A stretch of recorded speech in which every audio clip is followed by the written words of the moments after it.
It's March 31st, 2024. It's not, but pretend it is. A user named Nick Senator drops a bombshell on the Postal community in the Postal Free Support and Development Discord server. They had acquired an Xbox 360 dev kit and found that it, at some point, belonged to either Trashmasters or Akela, and it had leftover Postal Free beta files on it. You see, despite only coming out on PC, Postal Free was planned to release on Xbox 360. After further investigation, it was found out that the dev kit actually had two separate Postal Free builds, one from 2009 and one from 2010. Sadly, they wouldn't boot as all the data was fragmented. Since the files were overwritten several times, all the data was in different places, and since the file system was gone, automatic defragmentation was out of the question. Luckily, a user named Mr. Pinball64 came in and spent hours manually defragmenting both builds through hex. So, let's see what all the hype is about.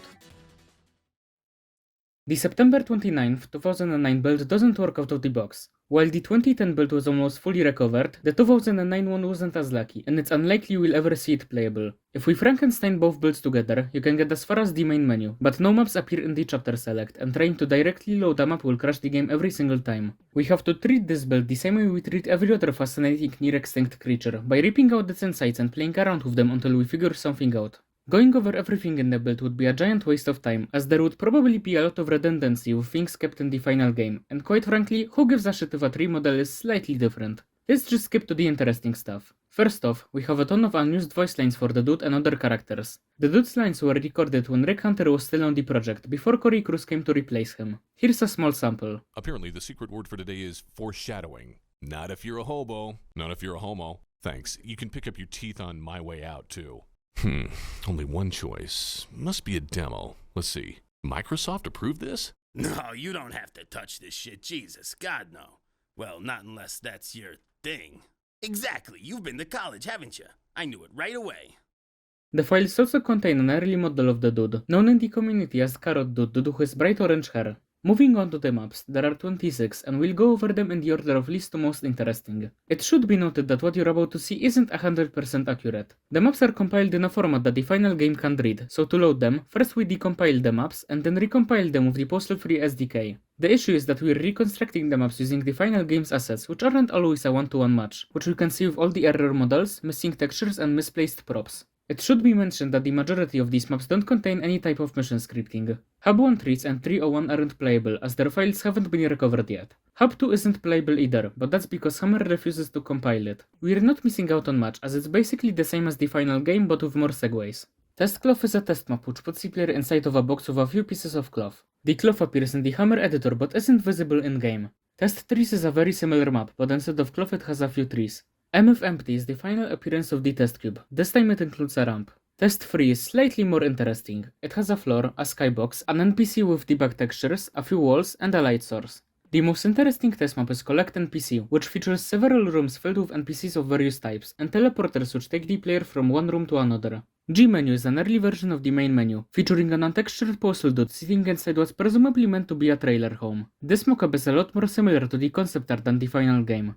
City Hall is almost the same as the final game, but without some of the cover, same for Police New. Cashmart has very minor differences, like the stairs to the right not being blocked and the windows not being breakable. Cosmetics Lab is almost the same as the final map, although the lighting is different, which could be a result of the maps being compiled using the fast settings, and the final area where the player faces off against the Rhino has a few more discs scattered around. Rodeo has several differences, like all the stands being replaced with tents. The skybox also references the rest of the map instead of the dedicated skybox geometry. PW Neil is an early version of Ron Jeremy's store. The bottom floor layout is completely different, having a pillar in the middle surrounded by counters. There are also rooms that don't exist in the final game, and the second floor features a room with an open window next to a dumpster, which is a remnant of the old mission design. For those unaware, the original version of the mission had the player throwing out the tissues into a dumpster during the first part. This map is a good example of the earlier mentioned mismatched props, as the railings are completely out of place. Zeloten Farm is an early version of the Ecotologist HQ. It has some minor layout differences, but the most interesting change is the color palette.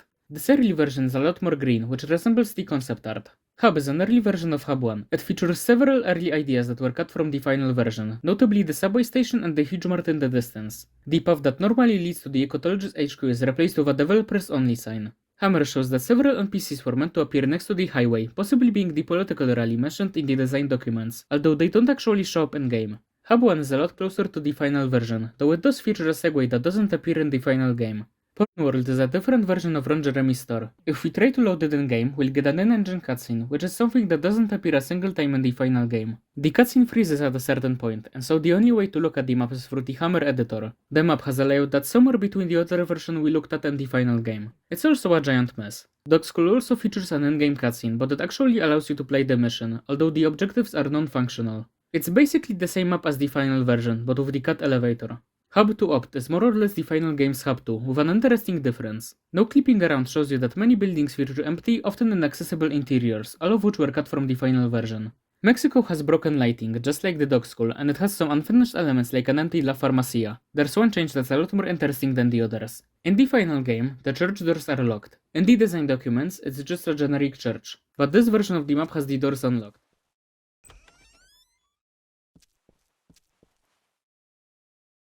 Old school Postal 3 fans might recognize this as the room that the weird Satanist scene from the making of Postal 3 video was shot in. This is an earlier version of that room, and quite honestly no one has any idea what it's doing here and what its purpose was.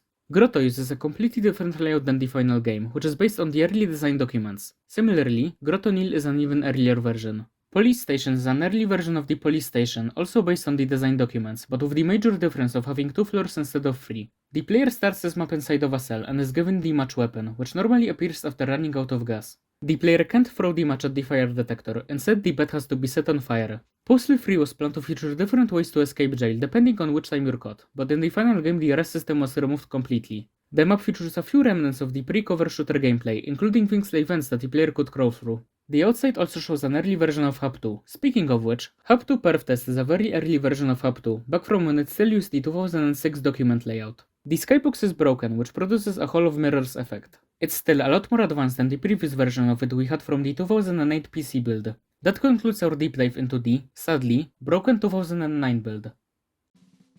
The August 16th, 2010 build is suspected to be the one used to demo the game at Gamescom 2010. The main reason for this being that it only includes 6 missions: Ron Jeremy's mission, Deceased Cat Roundup, Jennifer Wilcott's Bodyguard, Kashmart Robbery, Meet the Zealots, and Hub 2 Free Roam. The build seems to be based on Valve's The Orange Box, as indicated by some of the UI elements. The intro features a unique version of the Trashmasters logo which can't be seen anywhere else.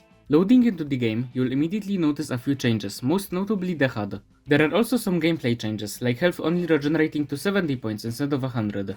The controls are mostly serviceable, having the sprint be bound to the left bumper feels pretty good. What makes the game almost unplayable is the lack of aim assist, without which aiming is extremely unreliable. Instead of selecting weapons on a never-ending scroll bar, you get a smaller bar, with alternate weapon choices, like the M16 with a cut attached, being bound to D-pad down. The included weapons are fists, which don't do anything, the pistol, M16, M60, shotgun, shovel, cuts and gas can, which all work like in the final game, the badger, with the primary attack working like the older alpha build and the secondary attack working like the final version, the nailbat and the machete, which you can't throw, the grenades and molotovs, which you can throw further by holding down a button instead of the arrow-based system in the final game, the taser, which works almost the same as the final version with minor differences, and catnip, which will be discussed later. The most notable missing weapon from the arsenal is the dude's bladder. The first map story-wise is helping Ron Jeremy with his store. It should be mentioned that almost every single cutscene in this build is different from the final game. The first part of the mission still uses the burning dumpster. Once enough sticky tissues are thrown out, the hockey moms attack.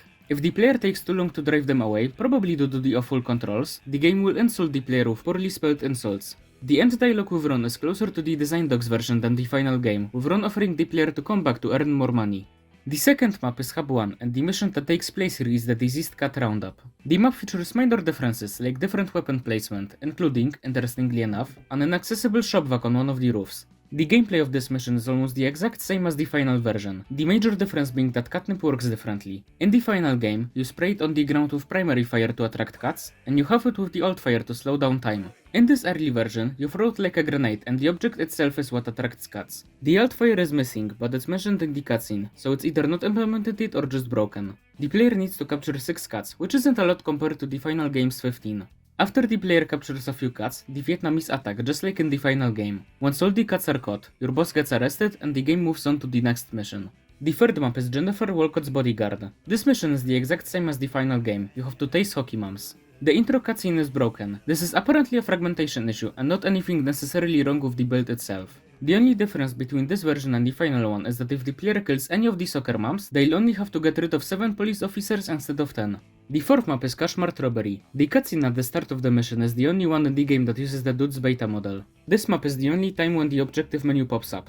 You might notice that the text doesn't work correctly in this build, but this is likely the emulator's fault, not the game's. This map is where you're the most likely to notice the ridiculous amount of damage that enemies deal. This mission progresses roughly the same as the final game, although several cutscenes are missing and the weapon placement is different.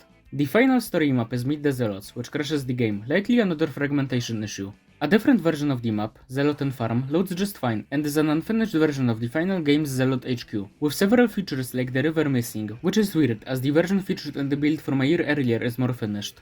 The last normally accessible map is Hub 2, which seems to be free roam and is mostly the same as the final version. One major difference is that the version in this demo has Segway traffic, which was, for whatever reason, cut from the game. The last map isn't normally accessible, as it's a test map featuring a few objects that only appear when the dude gets close, a ramp and a piece of terrain, nothing to write home about. That concludes our exploration of the two recently leaked Xbox 360 builds of Postal 3. Having both of these is great for preserving Postal 3's history, even if they're from after the game was doomed to fail. If you'd like to learn more about what the game would have looked like if the economic crash didn't interfere with the development, I recommend checking out my 50-minute deep dive into the leaked design documents. Thanks for watching. If you enjoyed this video, and you probably did since you're here, leave a like, and if you want more content like this in the future, subscribe. Maybe even leave a comment telling me what you think. As always, a special thank you to all the generous channel members for funding my awful videos. You too can contribute to the further spew of garbage on this channel by becoming a member for just $2 a month.